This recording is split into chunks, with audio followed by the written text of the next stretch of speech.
ایک سوال یہ دریافت فرمایا ہے کہ جادو یا نظر بد، یہ نظرے کیسے لکھا ہے بھیا؟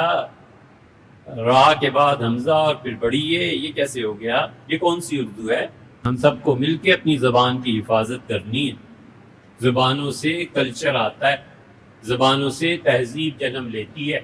جو جس زبان کو پڑھنا زیادہ شروع کر دیتا ہے نا، آہستہ آہستہ اگر وہ اوائڈ نہ ہو کرے اور نہ وہ چکن نہ ہو تو زبان اپنے ساتھ کلچر بھی لے آتی ہے، اس کلچر میں رنگ جاتا ہے اور اس کی پھر زد پڑتی ہے جا کر تربیت پہ۔ یہ کوئی چھوٹی سی چیز نہیں ہے کہ زبان آدمی نہ سیکھے اور نہ سکھائے۔ اس لیے یہ نظر بد غلط بات ہے بھائی۔ جادو اور نظر بد کا اثر کسی انسان پہ پھر غلط لکھ دیا۔ کسی انسان پہ ہونے کے لیے جنات یا شیاطین کا عمل دخل ہوتا ہے؟ بالکل ہوتا ہے۔ جنات کی بھی نظر لگ جاتی ہے، انسانوں کی بھی نظر لگ جاتی ہے، جانوروں کی نظر لگ جاتی ہے۔ جادو کے ذریعے اصل مسئلہ یہ ہے کہ جادو ہے یا نہیں۔ معتزلہ اور روافض اہل تشیع جادو کے قائل نہیں، ہم اہل السنہ جادو کے قائل ہیں۔ اس لیے جتنی احادیث میں یہ آیا ہے کہ حضور صلی اللہ علیہ وسلم جادو کیا گیا تھا اور پھر اللہ تعالیٰ نے وہ 11 آیات قرآن کریم کی آخری 2 صورتیں نازل فرمائیں، وہ سب روایات ہمارے نزدیک مستند بھی ہیں، صحیح بخاری میں بھی، ہم انہیں مانتے ہیں۔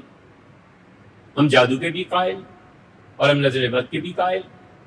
جتنے لوگ یہ کہتے ہیں کہ نظر بد یہ تو پرانے زمانے سے قصے چلے آتے ہیں اور دین اور اسلام کا اس سے کوئی تعلق نہیں ہے، اس ایک جملے میں وہ جڑ کاٹتے ہیں ان تمام صحیح احادیث کی جن میں نظر کے متعلق آیا۔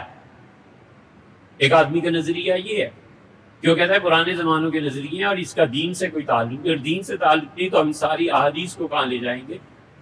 سورہ نون والقلم کی آخری 2 آیات پر جو کچھ مفسرین نے لکھا ہے، اس ساری احادیث اور تفسیر کو کہاں لے جائیں گے؟ لا محالہ پھر انکار کرنا پڑے گا کہ طریقے ہی ٹھیک، یہ حدیثیں ہی ٹھیک۔ آپ ایک گر کی بات بتائیں، یہ جتنے بھی لوگ بخاری کی روایات کا انکار کرتے ہیں نا، کئی ایک ملے۔ ہم نے کہا امام بخاری رحمۃ اللہ علیہ کو چھوڑ دو یار۔ امام بخاری رحمۃ اللہ علیہ تو 3ری صدی کے آغاز کے آدمی۔ امام بخاری رحمۃ اللہ علیہ نے کہا میں یہ حدیث روایت کرتا ہوں فلاں سے، وہ کہتا ہے میں امام مالک سے روایت کرتا ہوں۔ بخاری کو کلیئر کر دو، اگلے راوی کو امام مالک پہ آ جاؤ۔ امام مالک آئے ہیں نا یہاں، امام مالک رحمۃ اللہ علیہ کہتے ہیں کہ نظر لگتی ہے۔ امام مالک رحمۃ اللہ علیہ، مالک کی نفی کرو کہ امام مالک رحمۃ اللہ علیہ جھوٹے تھے، یہ ثابت کرو۔ امام مالک رحمۃ اللہ علیہ تبع تابعین میں سے تھے۔ عبداللہ ابن مسعود رضی اللہ عنہ کا گھر ان کے دادا نے خرید لیا تھا، اور ابن مسعود رضی اللہ عنہ تشریف لے گئے تھے کوفہ سیدنا عمر رضی اللہ عنہ کے کہے پہ، اور پھر ابن مسعود رضی اللہ عنہ آئے ہیں، اور اس وقت خوارج کے اثرات بہت تھے۔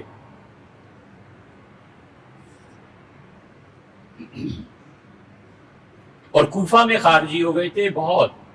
انہوں نے کہا کہ عثمان رضی اللہ عنہ کے خلاف بغاوت کرے۔ مصر سے وہ چلا تھا دوسرا گروہ، انہوں نے بھی کہا بغاوت کریں، وہ پہنچ گئے مدینہ منورہ۔ ابن مسعود رضی اللہ عنہ سے پہلے ہی کہہ چکے تھے، انہوں نے کہا بالکل نہیں، لوگوں میں امیر المومنین کے خلاف نہیں اٹھوں گا، میں فتنوں کا آغاز نہیں کروں گا۔ تو ابن مسعود رضی اللہ عنہ نے پھر وہ مکان خرید لیا تھا، پھر ان کے آگے ورثہ میں منتقل ہوا۔ پھر امام مالک رحمۃ اللہ علیہ کے دادا والد جو صحابہ اور تابعین رضی اللہ عنہ میں سے ان لوگوں نے خرید لیا۔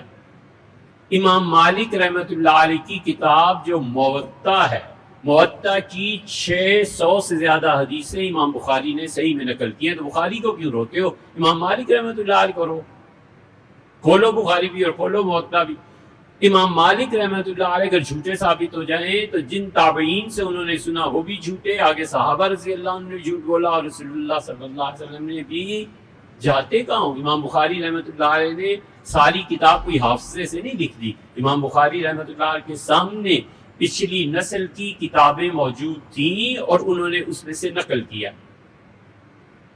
قرآن پاک کی تفسیر کا چیپٹر جو بخاری میں ہے، اس کے متعلق امام بخاری رحمۃ اللہ خود کہا ہے کہ میں نے فلاں جگہ سے یہ نقل کیا ہے۔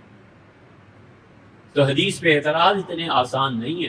ان تمام احادیث میں نظر بد کا ذکر ہے. جب آپ کہتے ہیں کہ نظر بد کا کوئی تعلق دین سے نہیں ہے تو آپ در پردہ ان ساری حدیثوں پر اعتماد اٹھاتے ہیں جن میں صاف آیا. اور سورہ نون والقلم 29ویں پارے میں اس کی 2 آخری آیات ہیں. کیا خلاصہ مفسرین کا یہ ہے کہ جب رسول اللہ صلی اللہ علیہ وسلم کو شہید کرنے میں یہ عرب ناکام ہو گئے تو اس وقت کے جو علوم سوسائٹی میں رائج تھے ان میں سے ایک قبیلہ تھا عربوں کا، یہ بھوکے رہتے تھے.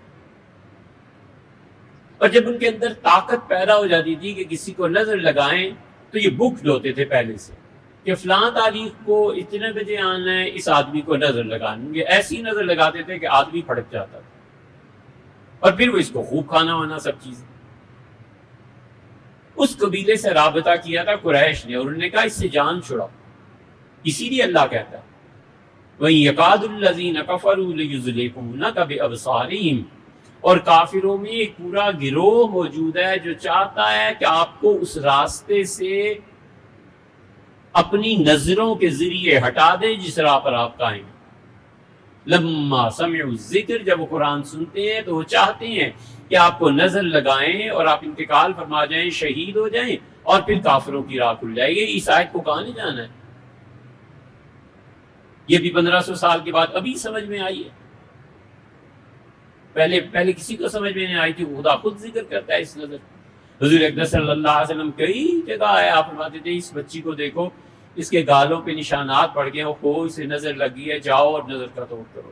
حضور صلی اللہ علیہ وسلم نے فرمایا نظر جو تھی، خدا نے جب چیزوں کو پیدا کیا تو تقدیر سے آگے بڑھ گئی تھی، تو اللہ نے ہاتھ مارا اس نظر کو اور کہا پیچھے ہو. اور اگر خدا اسے پیچھے نہ کر دیتا تو تمہاری تقدیر کی کام کو نظر برباد کر دے.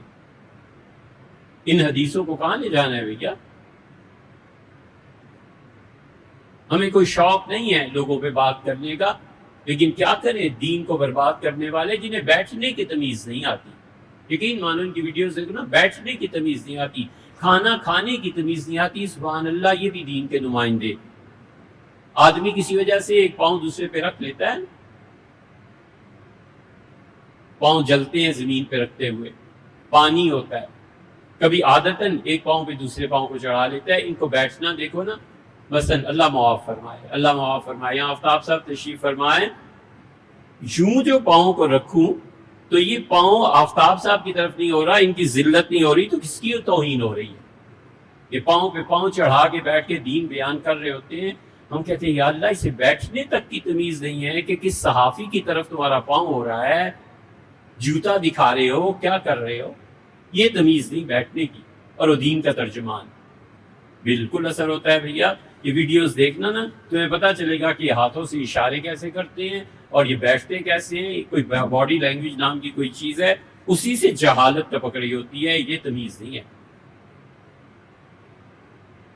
ان اثرات کا کسی انسان پہ جاننے کے لیے پھر غلط لکھ دی بھیا. انسان کے سامنے حاضر ہوئے بغیر عامل حضرات بتا دیتے ہیں مریض اس کی والدہ کے نام کے ذریعے، کیا اس میں کچھ صداقت ہے؟ بھیا بالکل اس میں صداقت ہے. یہ جادو کی اقسام میں سے ہے. جادو جب ہم نے پڑھا تھا اساتذہ سے تو ہم پہلے سوچتے رہتے تھے، بولتے اس لیے نہیں تھے کہ پتہ نہیں اصل کیا ہے، کیوں آدمی خام خواہ ایسی بات کہے جو حقیقت پہ مبنی نہ ہو. لیکن جب جادو کو پڑھا تو احساس ہوا کہ واقعی اس میں یقیناً اس میں اثرات ہوتے ہیں، جادو ہوتا ہے. انسانوں کے بالوں پہ ہوتا ہے. والدہ کا نام پتہ چل جائے تو اس کا ایک اور طریقہ ہے. ہندو کیسے جادو کرتے ہیں وہ ایک الگ طریقہ ہے. ایرانی جادو کیسے کرتے ہیں وہ ایک الگ طریقہ ہے. ہندو اس میں جو ماہر ہیں وہ جادو کے ذریعے انسانوں کے دل اور رجحانات تک کو پھیر دیتے ہیں. ہندوؤں کا جادو دنیا میں مشہور. یہ سب ہوتا ہے اور اللہ سے پناہ مانگتے رہنا چاہیے.